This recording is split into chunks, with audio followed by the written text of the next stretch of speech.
Bueno, vamos a conversar ahora con John Biar, que es cineasta, dramaturgo y director del documental Traidores. John, buen día, ¿cómo le va? Hola, ¿qué tal? Buenos días desde España. ¿Cómo están? Muy bien, ¿en qué lugar de España estás, John? Ahora mismo en Valladolid, que En Valladolid. está a 200 kilómetros de Madrid. Sí, sí, hermoso lugar, hermoso lugar. ¿Qué es, qué es Traidores? ¿Qué es este film que has llevado adelante? Esto viene a cuento de que yo vi una conversación tuya en una mesa de debate, imagino que era, donde vos te expresabas al respecto del tema de ETA, entendiendo que este film tuyo atraviesa ese tema, hoy como un tema de revisión y discusión muy intensa en España después de que terminaron los años de la acción directa y del horror criminal, ¿no? Sí, bueno, la película que hice es una película documental, aunque no es un documental periodístico al uso, es más cinematográfico, más poético y va a cuento la historia de mi padre, que en esos años 60 pues se introdujo en ETA antes de que todavía fuese ni siquiera una actividad armada, ¿no? Luego se convirtió en una banda terrorista, efectivamente.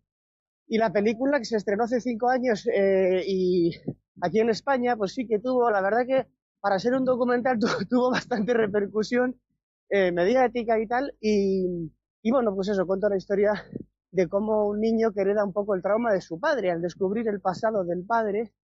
En este caso hay muchas cosas también curiosas, sobre todo para ustedes argentinos, porque el padre bueno, acabó su carrera de medicina en la cárcel, y luego pues se hizo psiquiatra y psicoanalista, lacaniano, lo cual no deja de ser curioso, y contábamos un poco pues cómo se metió en el horror de lo que fue el terrorismo de ETA y cómo salir y luego dedicar parte de su vida como Penélope, ¿no? A luchar contra el monstruo que él había ayudado a crear. Ujú, Por eso es un traidor para mucha gente, ¿no?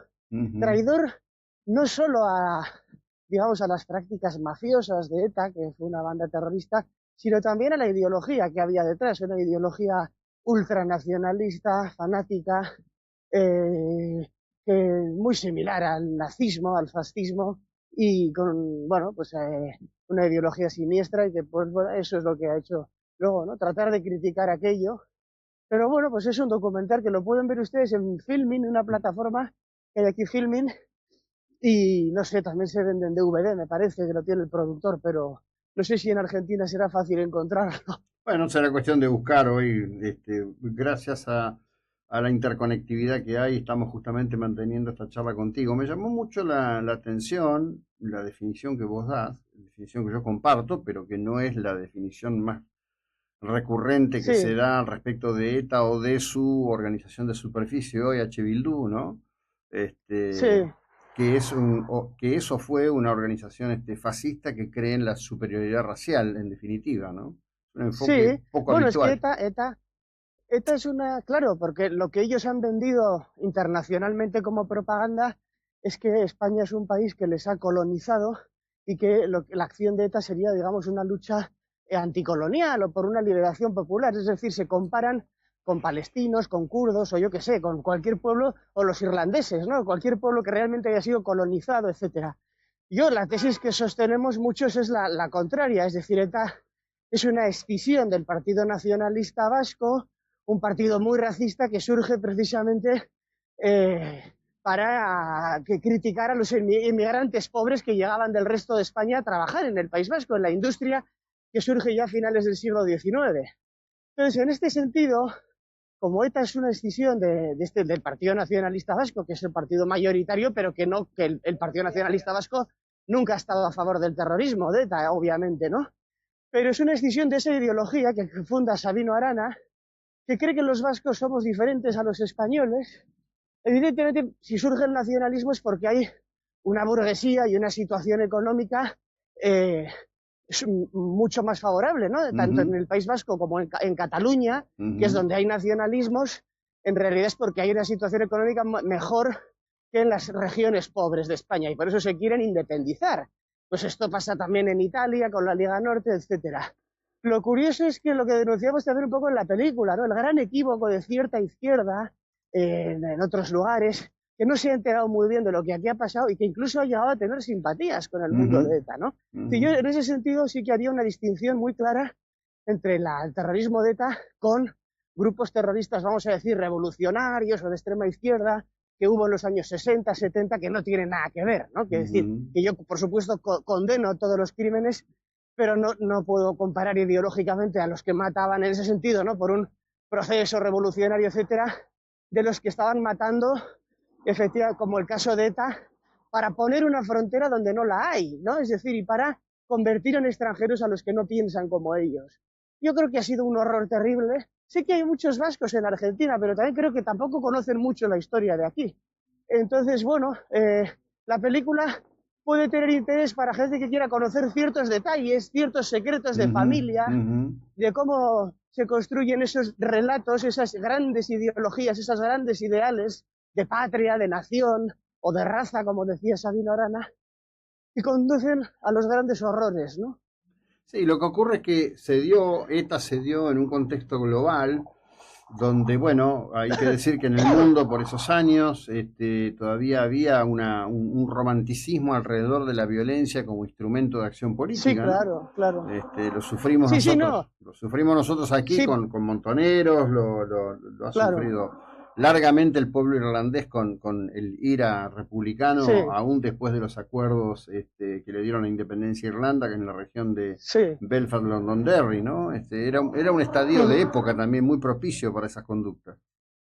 Por supuesto, pero eso quiere decir que la habilidad de ETA, en ese sentido, con teóricos como fue José Antonio Echevarrieta, que fue abogado de mi padre en la cárcel, en el proceso de Burgos, ellos la habilidad que tienen de alguna manera esos teóricos de ETA es casar o juntar digamos, esa ideología racista de Sabino Arana, de finales del siglo XIX, esa ideología romántica que quiere volver a un pueblo vasco idealizado y por tanto que se tiene que separar, con esas ideologías que estaban en boga en los años 60, un poco al calor de la violencia de Argel, ¿no? Si usted me apura, ¿no? Pues, o lo que hemos visto efectivamente, grupos también digamos, ya de la extrema izquierda, ¿no? De las Brigadas Rojas, o de los montoneros, como usted dice, o de otro tipo de historias. Entonces, claro, tiene que fusionar esas dos tendencias un poco desde la extrema derecha hasta la extrema izquierda. En cualquier caso, creo que es una discusión también un poco estéril, ¿no? Si decir si ETA fue de extrema derecha o extrema izquierda.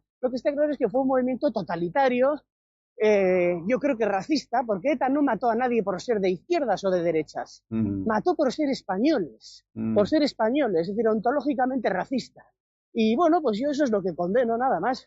ETA mató a personas muy diversas, ¿no? Incluso en la película mía contamos cómo ETA asesinó hace ahora 25 años a un intelectual como José Luis López de la Calle, que fue periodista, que estuvo 5 años en las cárceles franquistas por enfrentarse a la dictadura de Franco, y después se enfrentó también a la dictadura de ETA, y por eso le mataron. En fin, es una historia compleja, lógicamente. Bien, maravilloso. Le digo a esta audiencia que tu film es hallable en filming.es. En Filming, no sé cómo, la plataforma se llama Filming, es cine de autor. Así es. Entonces, bueno, y de todas formas también, pues creo que se podrá conseguir en DVDs, pero bueno, tenemos aquí desde España. Pero si les interesa, pues que nos contacten y trataremos. Bueno. Y si la televisión argentina le interesa o a alguien, pues nosotros encantados de difundirlo. Bueno, un abrazo a la distancia, que tengas un buen día allí en Valladolid, muy, muy amable. Nada, igualmente, bueno, gracias a ustedes. Bueno, John Viar, cineasta y dramaturgo. Esto yo lo descubrí el otro día.